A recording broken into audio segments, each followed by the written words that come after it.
नमस्कार दोस्तों, आज हम बात करेंगे डायरिया यानी कि लूज़ मोशंस।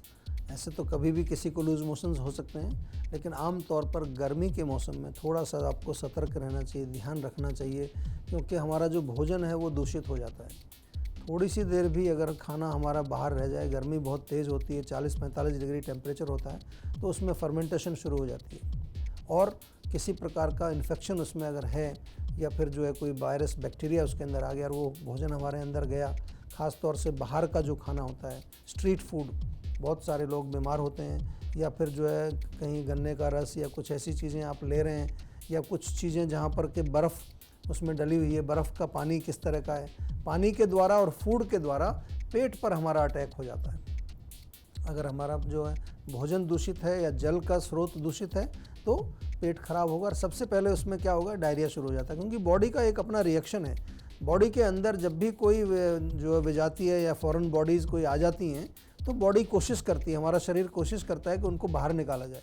तो या तो वॉमिटिंग शुरू हो जाती है, फूड पॉइजनिंग देखा होगा आपने, कई बार फूड पॉइजनिंग होती है तो वॉमिटिंग शुरू हो जाएगी, या फिर जो है लूज मोशन शुरू हो जाएंगे। तो क्या करना चाहिए? अगर लूज मोशन शुरू हो गया, अगर डायरिया हो गया आपको, तो कोई घबराने की ज़रूरत नहीं है। एकदम से लोग बड़े घबरा जाते हैं।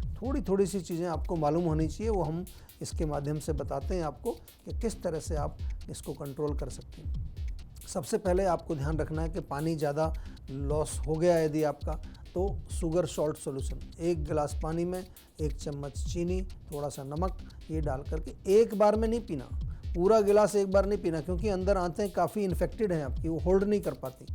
थोड़ा थोड़ा करके 3-4 घूंट पिएँ, फिर 20 मिनट बाद 3-4 घूंट पिएँ।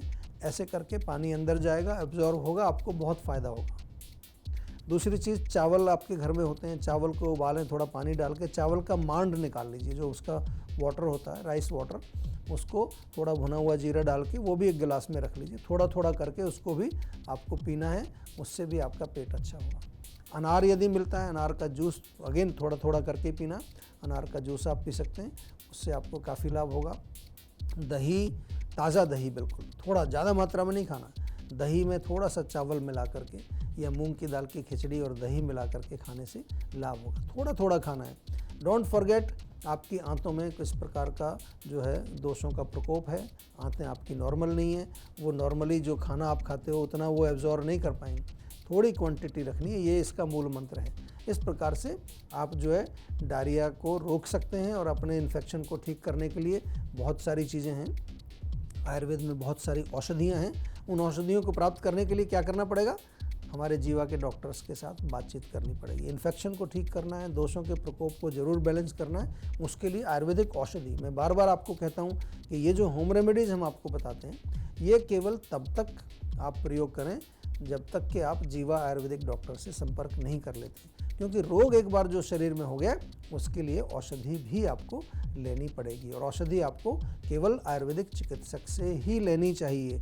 अपनी मर्जी से कोई दवाई उठा करके मत खाइए, क्योंकि बहुत सारे लोग आजकल एक्सपेरिमेंट करते रहते हैं और कुछ भी दवाई आयुर्वेदिक उठा के ले लेते हैं। ऐसा नहीं, हमेशा आयुर्वेदिक चिकित्सक के परामर्श के बाद ही आपको आयुर्वेदिक दवाइयाँ लेनी चाहिए।